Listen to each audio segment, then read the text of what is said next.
Did someone tell you cervical spine manipulation is dangerous? I'm Dr. Proby, and I am the owner of Proby Chiropractic. We've been here for 42 years. We have probably given over 1 million cervical spine adjustments in the office and have never seen an adverse event. As a matter of fact, we have seen people with severe headaches have their headache relieved in 1 or 2 visits. We have seen patients that have had surgery, that have had failed surgeries, receive tremendous relief through spinal manipulation. We have seen every kind of thing, including an autistic child who recovered from a spinal manipulation. We have seen bizarre things happen.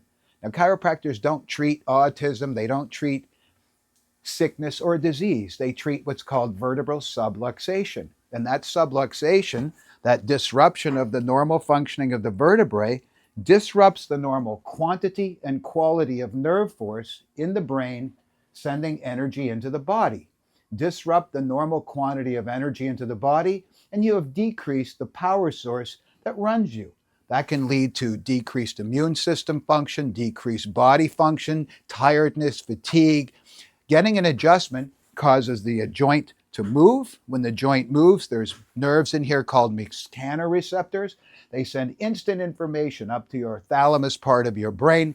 That goes up to your cortex, and the energy is put back into the body, causing increased vivification and producing homeostasis. Therefore, chiropractic adjustments are super important, and cervical spine adjustments are super important. Please watch the videos following this, and you will see the benefit of chiropractic care. Thank you.